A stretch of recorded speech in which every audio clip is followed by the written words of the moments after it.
রাধে রাধে বন্ধুরা, চলে যাচ্ছি আজকে একটা পদাবলী কীর্তনের আসরে বা অষ্টকালীন কীর্তন।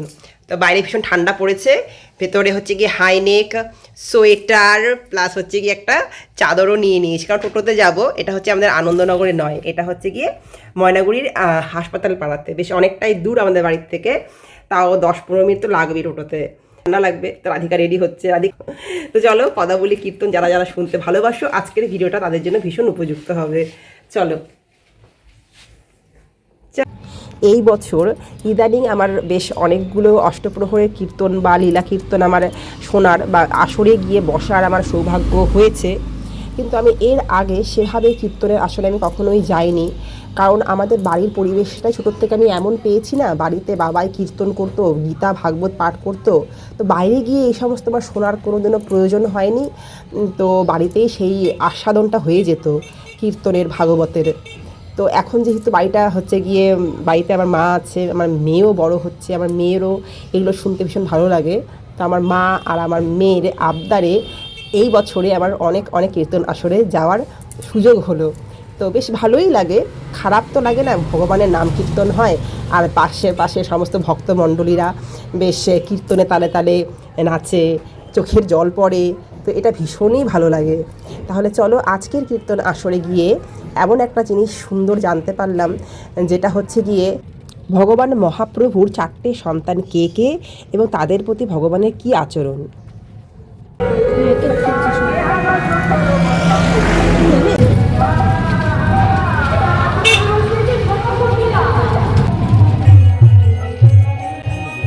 চলো।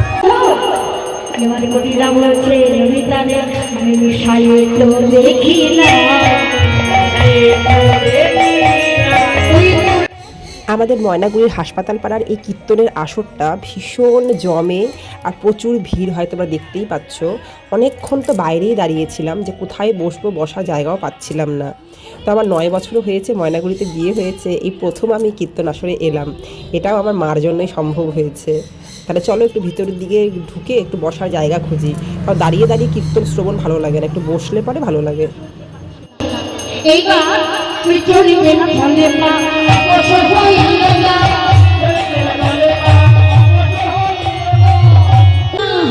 যদি ধরতেই হয় ওই বউকেই ধরো, আমার তুমি ধরো না, আমার শোনো না, আমি তোমার এই বাড়ির উপায় হয়ে ঘরে গিয়ে রাধিকার পায়, রাধার পায় হয়ে তুমি ধরে বলছো, বৌদি তুমি আমার বাঁচাবো, আপন বলতে বড় মাঝে তুমি ছাড়া আমার আর কেহ নাই।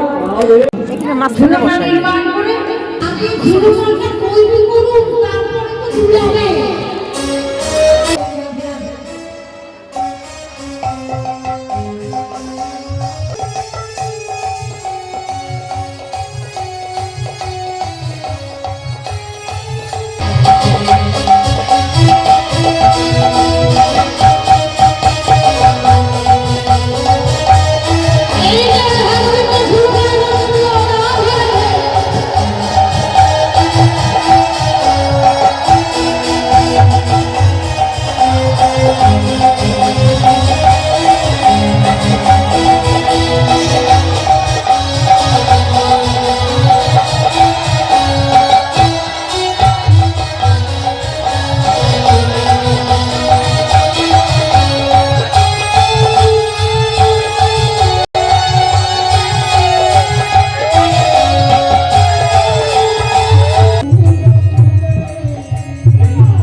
একটা কষ্ট ছাড়া পরিবেশন করতে আপনার ধৈর্য সহকারে বসে বলি জল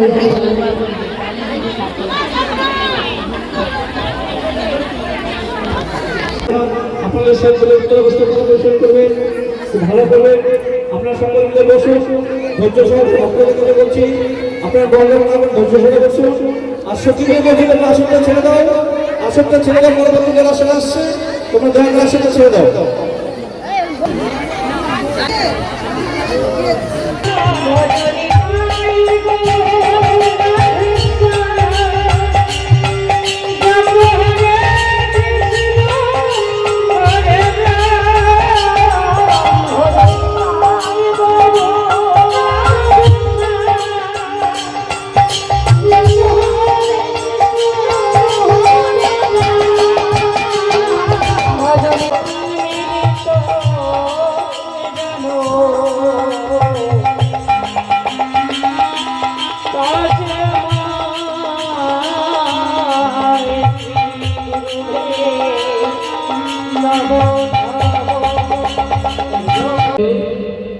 হরে কৃষ্ণ, জয় রাধে শ্যাম, জয় রাধে শ্যাম, জয় রাধে শ্যাম।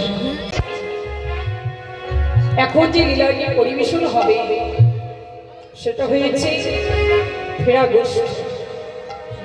এই লীলা পরিবেশন করতে গিয়ে আমার হয়তো অনেক ভুল ত্রুটি হবে, রসাভাস হবে।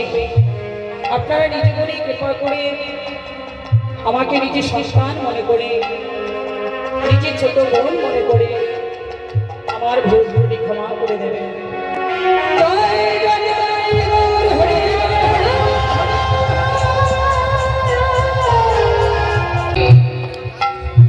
যাগি যজ্ঞ ছিল, ধ্যান জ্ঞান ছিল, কঠোর তপস্যা ছিল, কিন্তু আমাদের এই কলিহত জীবের পক্ষে সেটা করা সম্ভব হবে না। কেন সম্ভব হবে না? যে কলিহত জীবের হয়েছে অল্প আয়ু, কম বুদ্ধি, অন্নগত প্রাণ। তাই কলিহত জীবকে উদ্ধার করবার জন্য প্রভু সহজ সরল পথ নিয়ে, সেই সহজ সরল পথ কি? সেই সহজ সরল পথ হয়েছে এই কৃষ্ণ নাম করা, ভক্ত সঙ্গ করা। যে কলিযুগে এসে অবতীর্ণ হয়েছে তিনি কিন্তু ভগবান রূপে আসেন, এসেছেন ভক্তভাব হৃদয় অঙ্গীকার করে শ্রীমতী রাধারানীর ঋণ পরিশোধ করবার পরে তিনি হরিনাম প্রেম দিয়ে এই কলিহত জীবকে উদ্ধার করবেন। তাই তিনি নিজেই আজ কৃষ্ণ বলে কাঁদছে। মাগো, তোমরা কি শুনেছ যে কোনো কালে কোনো যুগে গৌর হরি কেঁদেছে? না, কোনো কালে কোনো যুগে গৌর হরি কাঁদে। এবার কাঁদছে। দেখুন, এই যে প্রাকৃতিক জগৎ, এই প্রাকৃতিক জগতে কোনো পিতামাতার যদি চারটি সন্তান থাকে, চারটি সন্তানের মধ্যে যদি একটি সন্তান দুর্বল থাকে আর তিনটি সন্তান যদি সবল থাকে, এহ জগতের পিতামাতা সবল সন্তানদের জন্য চিন্তা করে, দুর্বল সন্তানের জন্য চিন্তা করে। কেন? যে যারা আমার সবল আছে তারা চলতেই পারে, যখন আমরা দুজন থাকবো না যারা সফল আছে তারা চলতে পারবে। কিন্তু আমার যে দুর্বল সন্তান, যেদিন আমরা দুজন থাকবো না সেদিন আমার এই দুর্বল সন্তান চলবে কি করে, সেই চিন্তা করে কাঁদে এবং সম্পদে সঞ্চয় করে। তেমনি যে সত্যতা দাপর করলে চারটি যুগ, এই চারটি যুগ হয়েছে আমার গৌর হরির সন্তান। আগের তিন যুগে গৌর হরি অবতার হয়েছিলেন। চারটি যুগের মধ্যে আগের 3 যুগ সফল, কলি যুগ হয়েছে দুর্বল। তাই আগের 3 যুগে অবতার হয়ে প্রভু সেখানেই কিঞ্চিত কিঞ্চিত করে সম্পদ সঞ্চয় করেছিলেন। আর সেই সম্পদ হয়েছিল এই কৃষ্ণ নাম। বাবা, প্রাকৃতিক জগতের পিতামাতা যদি দুর্বল সন্তানের জন্য কাঁদে, তবে বিশ্ব জগতের পিতা আমার গৌর হরি বলি হল যে